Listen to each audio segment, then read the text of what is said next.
Hey guys, Common Collector here, and today we are here with Brandon doing a Magical Musket deck profile.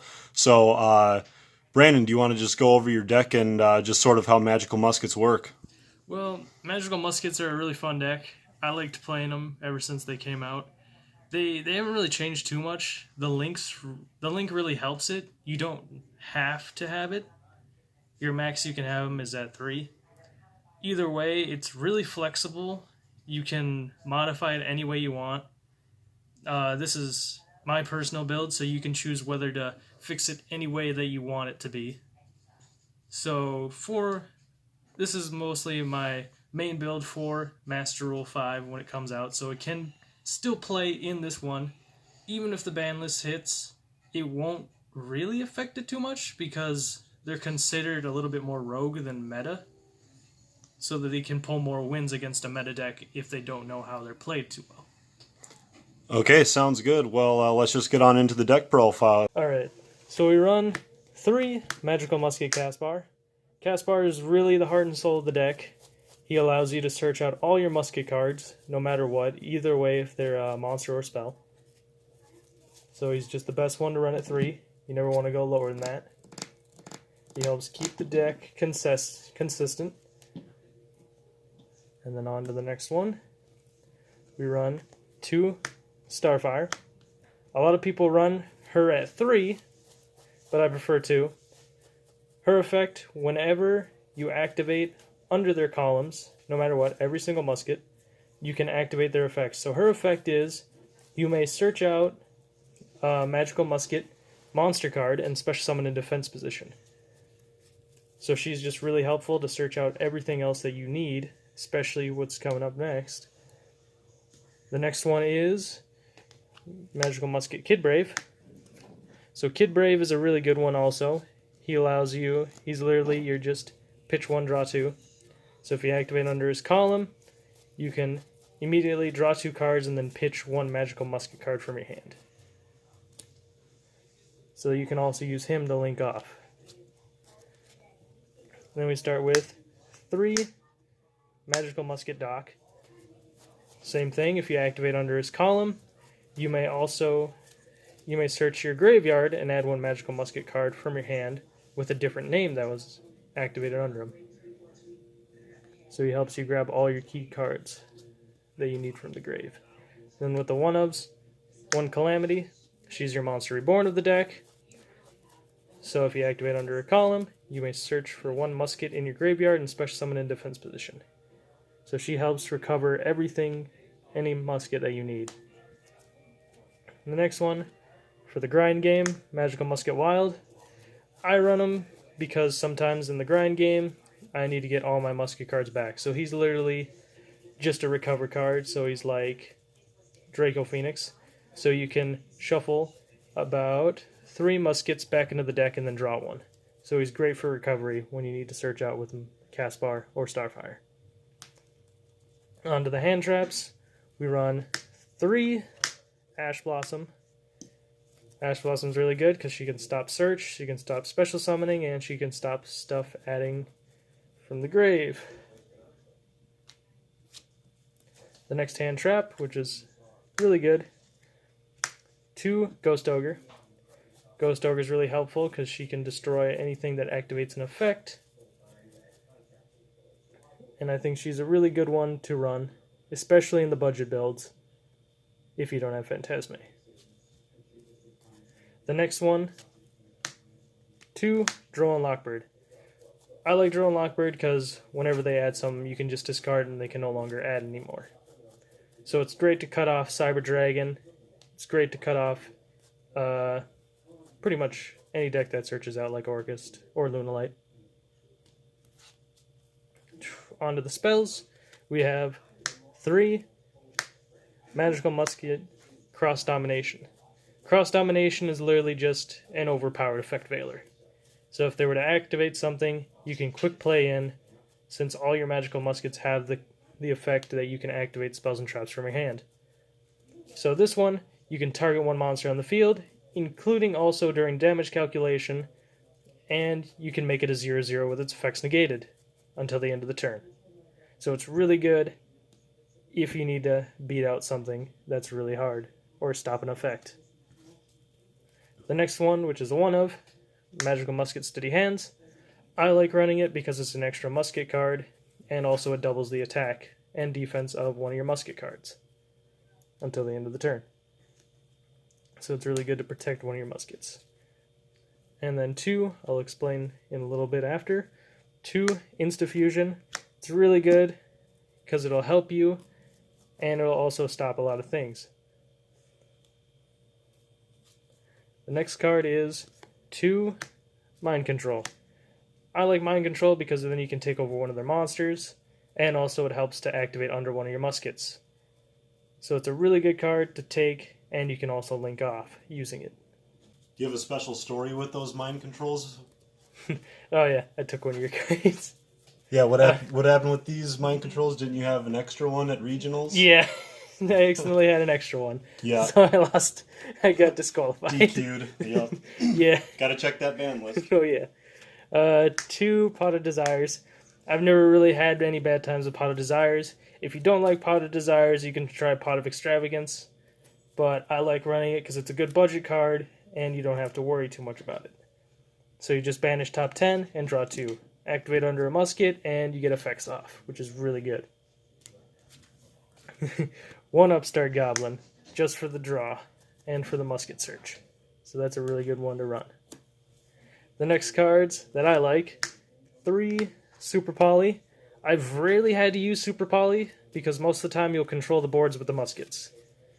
The only time you'll need to use Super Poly is usually against anything that would run a lot of different types of monsters, or if you need to get out of a big board that you need to get out of, you know. So it's a really good card. They can't activate in response, and you just pitch one and then choose 2 of their monsters.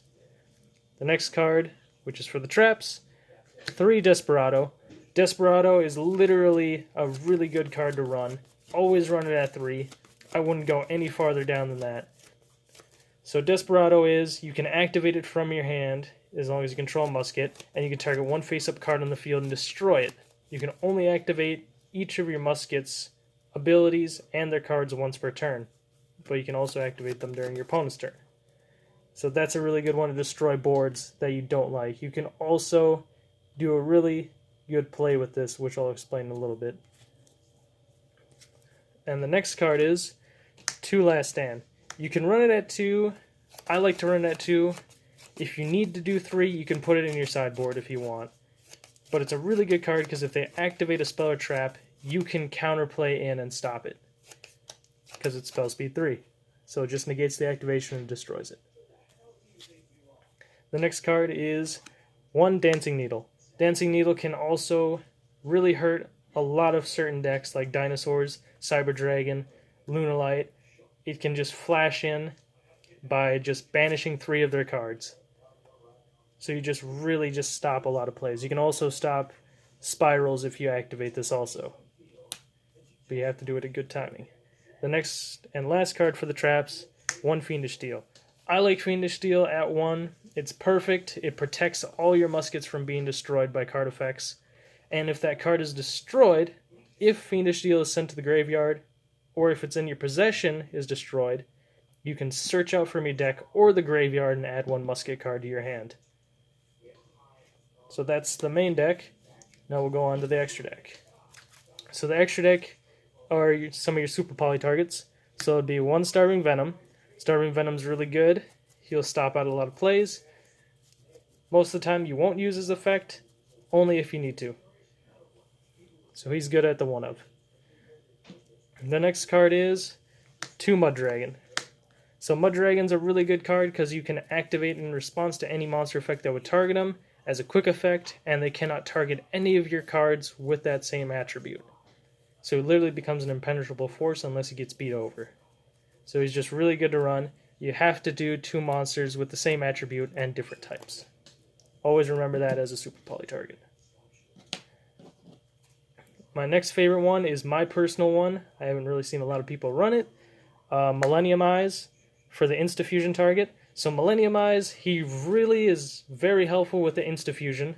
So if you summon like any of your muskets like Caspar or Doc or Kid Brave, you can activate Insta-Fusion under it, and then once you summon Millennium Eyes, you can activate Caspar or any of your Musket's effects. The thing is, they can activate in response, but Millennium Eyes will stop the monster effect by attaching it to them and negating the effect. So he can get past Ash Blossom, Ghost Ogre, and a lot of other cards.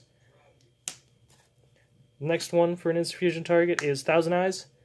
I run Thousand Eyes because it's really good. It'll take over one of the monsters, so he's like a walking mind control or brain control. And it'll equip it to him, and then you can also you can link it off for Linkuriboh, which is in the deck. The two XYZs, Tornado Dragon, and Abyss Dweller.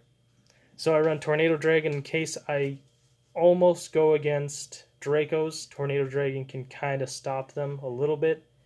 I like having Tornado Dragon because he's a really good clutch card.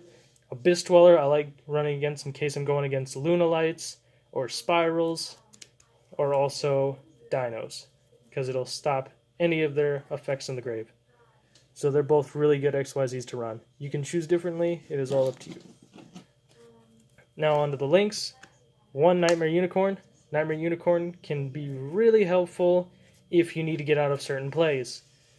So like you can, if they were to per se Nibiru you, which is really hard in Muskets, well, if you manage to special summon any other two, you can just link out into Unicorn and then shuffle away their Nibiru.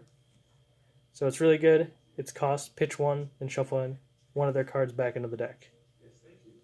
The next card is one of my favorites, Ningirsu. He can get out of Mech Knight Avramax, but at a cost, they will send Ningirsu back into the deck.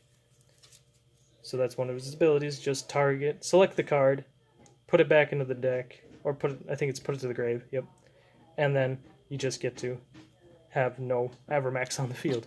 So that's a good protection card. One other Nightmare Phoenix. I only run it because in case I need to get rid of a spell or trap that looks threatening, that's set. So that's really good to run. Just to pitch one, destroy the spell trap. Now on to my favorite link.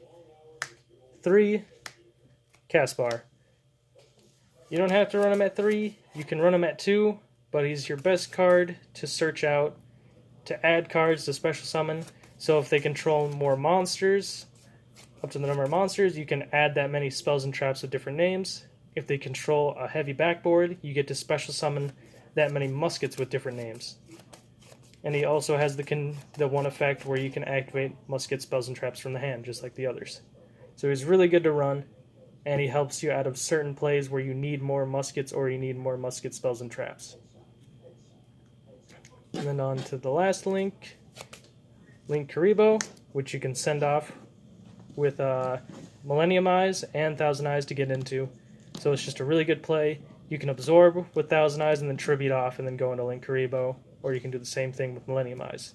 So they're both really good plays.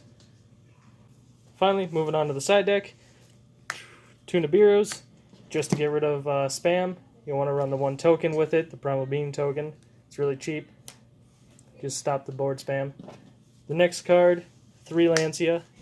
Lancia can stop Dino players. They can stop anything that banishes. You just tribute from the hand and you stop for that turn for banishing. The next card is for Master Rule 5, which is really useful. 2 No Material. If they were to special summon anything else, discard this card. Target it. It can't be used for any material to summon, no matter what, from the extra deck. So that one monster can't be used. My favorite one, 3 Dark Ruler No More. Helps you out of certain plays, stops a lot of monster effects, but you can't activate in response to its activation. So it'll stop Cyber Dragon and a lot of other cards. That one you most definitely want to run a 3 in your sideboard. The next one, which is my personal favorite, 2 Noblemen Across Out. I only do it against Subterror play or anything that would flip face down. It's perfect against Subterrors because it destroys it. It will banish all their flip monsters. The next one is for heavy backboard. 2 Noblemen of Extermination. So you can target one of their spells or traps, destroy it. If it's a trap, they must banish all copies of that name from their deck. So you can get rid of a lot of stuff, especially like Judgment. You can get rid of a lot of the main tricky traps, which is really good. They banish all copies. not many people like that when I played. The best one against traps also, the One Red Reboot. It's won me one game against a Draco player, especially with Nobleman of Extermination. They're both really good cards to play. So that's the side. That's the sideboard. All right, so I guess that's going to wrap it up for the deck profile. Thanks, Brandon. And if there are any changes to the deck with the ban list or anything with Master Rule 5, we'll leave that in the comments, any updates to the deck. So thanks for watching. Common Collector out, and we'll definitely be seeing Brandon again on here in the future. Oh, yeah. Hope so.